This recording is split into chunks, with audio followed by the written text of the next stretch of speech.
The hardest part of transitioning from a land-based life to a life of traveling by sailing the world is leaving the dock. Your boat is never really perfect, we're never really completely ready, and that's definitely our case. There are a few things that Ryan and I could improve on board, but it's time for us to leave the dock. And our number one tip for anyone who wants to make that transition is to just leave the dock and go anchor a mile down the road. At that point, you have left the dock and you have departed. And so today, that is exactly what we're going to do. We're gonna leave the dock and we're gonna go anchor, literally right outside the marina. But you know what? That's it. We're on our way. We are departing. We're making it happen.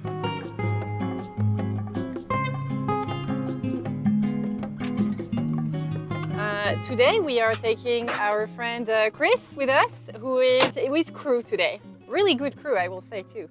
You're hired, Chris. And there's Barnacle. Yeah, good girl. There is a key down there with the panel and it's gonna stay start. So all you need to do is to turn it to start, and when the engine is on, more. There you go, and you can drop it, drop the key, and you're good. Let's go! No great adventure starts great. The first step towards something big look almost consistently insignificant, and we tend to brush them off as just another day of trying to make a big adventure happen. And come departure day, we're usually so focused on operating the boat and making sure that everything is running smoothly that we forget to celebrate the achievement. But no achievement comes without those tiny steps, no matter how insignificant they look. In fact, taking tiny steps towards departure is almost a better guarantee that the big adventure will in fact happen. And that's it, we are officially on anchor. We have departed. Yay! So you gotta put your head through there. It has taken me 6 years to realize that the simple act of untying the lines, even to go on anchor in the same bay, is usually in itself a massive achievement. And for the first time today, we take the time to properly celebrate it.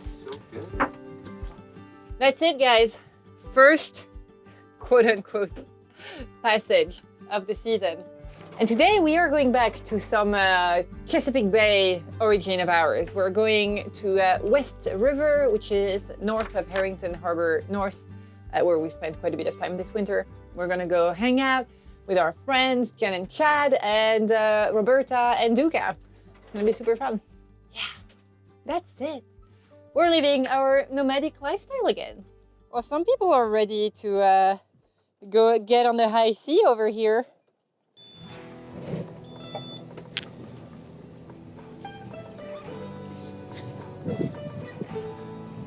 We're off, okay.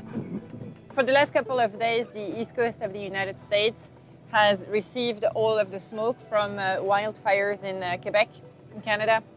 And the sky has been extremely hazy and the air quality is very poor. Yeah, it makes Annapolis look a bit eerie. So if you see the haze in the sky in the coming clips, that is why. That's the Canadian wildfires. It's a bit sad. But what it has done though is bring us really beautiful sunsets. So maybe we get that on our way down to West River. You know what today's a good day for? Like, you can kind of see ships out there, but you kind of can't. It might be a good day for augmented reality. So. Okay, so because of the haze, you're probably not seeing the Bay Bridge. Maybe in post, we increase the contrast so you can make out the Bay Bridge. But so all around here, we have no visibility, but there are ships, as you can see. This is a big ship back there. And they are everywhere. So here's what we're gonna do. As you can see, the Chesapeake Bay is full of markers, and we have a lot of them that we need to see and avoid. And then we have a few AIS targets that we need to keep an eye on. So Ryan, let's try it. Augmented? Augmented. All right, so we've got this camera up on the mast, looks forward, and then it overlays on the AIS. So let's see. Yes. And there yes. we go. So it's like, so there's a boat over on the land here, and then there's a couple tanker ships. And apparently we're on a collision course with two of them. We're on a collision course with Kinja and his name was there. So what this is also showing is other markers. So this is a green and red. It's pretty cool. It's very cool. So that would, like, if you're going into Bermuda at night, you know, and sometimes it's hard to see those, Yeah. you could put that up on the chart. That's so cool. Man, until now I wasn't feeling the air quality so much, but now my eyes are like kind of burning. Does it smell like smoke to you, A Ryan? little bit, not too bad, but it does a little. Yeah, I can like feel it in my throat right now. It's Yeah. not nice. Maybe we should have stayed in I'm Annapolis. kind of wondering, like, if we didn't make a bad call and should have stayed the night. Well, we're committed now. I mean, look at the bridge. I mean, or the absence of. They canceled the Nationals baseball game, and they canceled all like outdoor activities for kids. It's pretty bad. Yeah, I'm starting to feel it in my throat too. Yeah, it's not nice. There's some masks downstairs, I think, if you want to put them on. I don't know what it's gonna change really.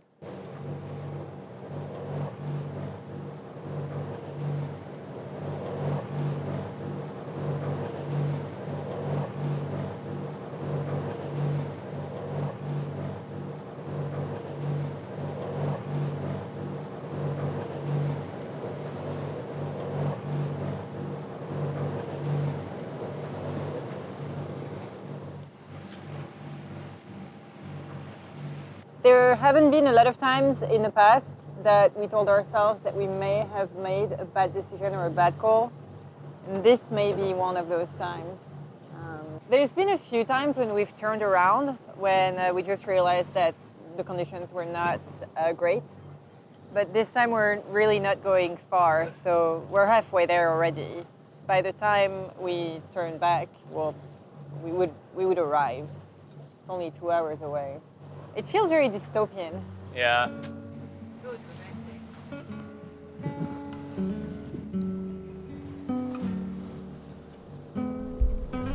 In our 5 years of sailing the world, we have sailed in unpleasant conditions. We've had confused seas, bad weather, blazing heat and storms, but we have never experienced something remotely similar to the giant cloud of smoke currently covering the east coast of the United States. And as our throats itch and our eyes burn, we worry that the Canadian fires could present another delay, as sailing in the smoke simply isn't worth it.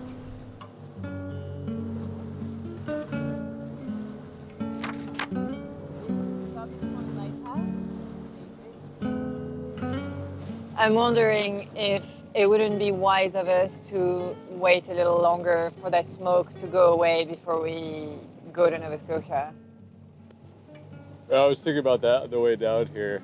Like, we essentially live outside, which is what they're telling people not to be. So it's like, it's not nice, and it's also not even healthy. This is way worse than I thought it was. Yeah. Until today, I just thought that the sky was a bit hazy, but now my eyes are like burning and my throat is... Yeah, I can like feel it in my mouth. Our initial departure date was next week, Thursday. We pushed it a little bit, but I'm wondering if we shouldn't wait, because Nova Scotia apparently right now I don't know, like, because it's just not going to be any fun. So we're going to do all this work to get up there, and like, it's not going to be healthy, and it's going to be gross. I mean, the passage up there might be miserable. Like 2 hours out here, that's enough already. Yeah.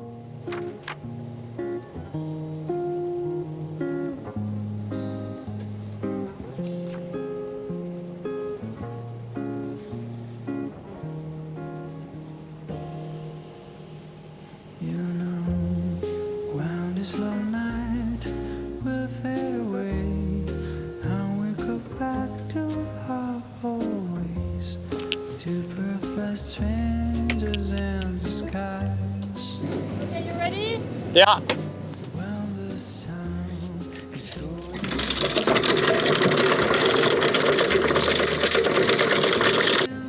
This is so pretty. to prefer strangers in disguise.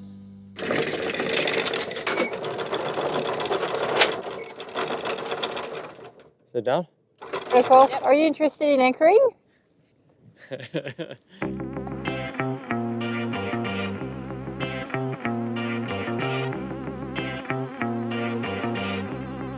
All right, let's do this. Hey, Barney. Yeah. So the sun on the water can be a lot, and so we bought Barnacle the sunglasses, and I am surprised how well he's taking to them. Hey, Barnacle. So the reason why we are in West River this weekend is because amidst all of our delay, it seemed that we were going to miss a big party organized at our friends, Jen and Chad. But we're still here, so we're not missing the party. We are going to the party. There's going to be our friends Matt and Jessica from MK Sailing, Duca and Roberta from Odd Life Crafting, and then just some all-around cool people that we really enjoy. We're going to make pizza. It's going to be really fun. Barnacle's going to meet her boyfriends. Where are we, Barney? Where are we? Are we here to see your boyfriends? Where are they?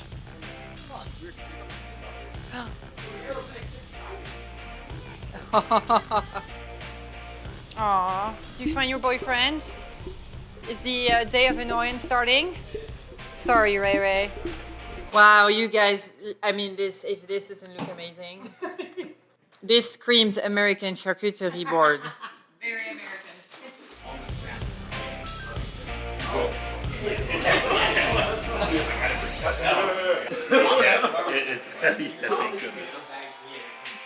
Can you look happy? I thought that was a breath weapon. Oh, wow. Yeah. So we got like pesto, basil, mushroom, and I've got arugula onion. Only because that's Hello. Hi. Barnacle busy. How's it going, Barney? So we have a new captain. He looks like Ryan. He feels like Ryan. He does not sound like Ryan. No, not at all. Hello. No, I have not cried today, but the smoke is so intense. My eyes are really burning, and it's really painful. But apparently I'm the only one who feels that way. Today we have special guests on board. It's so fun. We're about to here, let me see. Let me introduce you to the special guests. Hello, special guests. Hello. Yay. So Ryan, what is the plan today? We're gonna go off the anchor here, and then up the Chesapeake to Lake Ogleton, where we have a mooring ball, and Jeff will be waiting for us. Amazing. And then we'll have fried rice or something. Oh my god, like just being outside makes my eyes explode again. Okay. This is gonna be a great day. I mean, this was gonna be a great day before the smoke kind of ruined it for me. But it's great. Tonight we're gonna have dinner with more friends. So let's go, Captain. I can feel the eagerness. My god, I cannot be outside. It's just too painful. So everybody is outside in the cockpit having a great time, and I have just spent the first 20 minutes of our beautiful sail to Lake Ogleton with this wet cloth on my eyes, because if I stay inside, it's fine. I can feel it, but it's not like as painful as it is if I'm outside. And so I'm missing everything, you guys.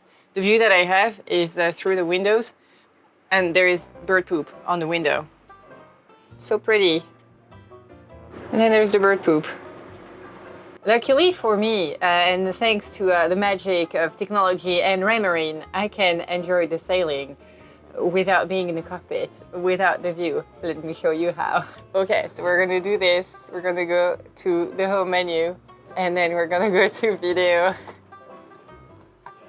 Yay! Thank you, Ray Marine. I can sail. We're on a collision course with Gaulois.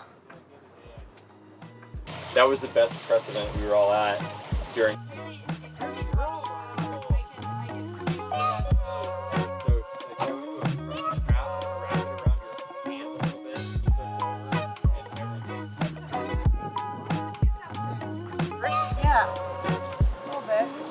I mean, he's doing the right thing. He's passing behind us, but dude, I don't like feeling like somebody's gonna impale me. One reef in the main, always. 90% of the time we reef. Yeah. Like, I know I'm gonna get like 3 scalps at least. Yeah. Anywhere I go. We were always, typically we would leave with 2 reefs in, and then if it was, well, we can sail for a little bit if it gets, we need to get Barnacle used to it anyways, so. I mean, she's doing really awesome. Okay, so we are about to enter Lake Ogleton, which is on the Annapolis Peninsula. And we're not super sure that it is dredged for our depth. We kind of assume that it is because that's what the chart says, but internet says different things. So we're kind of like slowing down and monitoring the depth. There is a big sailboat in there. There are some big sailboats in Lake huge one Ogleton. right so there. The mast is above the trees. The waterfront properties on Lake Ogleton and the kind of boats that get in there, they're not small, cheap boats that don't draft much. So Duca, what do you think about Polar Seal? What do you think about our boat? Polar Seal. I like the color of the seats. Remind me of our boat. Yeah. No, I think it's a really good boat. I mean, I really like yours. They're good seats, you know. They look good. They feel good under your the butt. thing is, I knew this boat really well because my uncle has exactly the same boat, and he's a huge fan of you guys. So it's exactly the same boat. How's the depth, Ryan? It's 2.7, we haven't been below 2.5 the whole time, so. I bet the air conditioning is really expensive, the bill, because it's just too much glass. Are we on the narrowest part of the channel, Ryan? I actually I'm not sure where we're supposed to go here.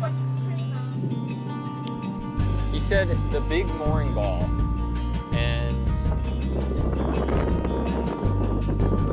wait, maybe I don't have a. Okay.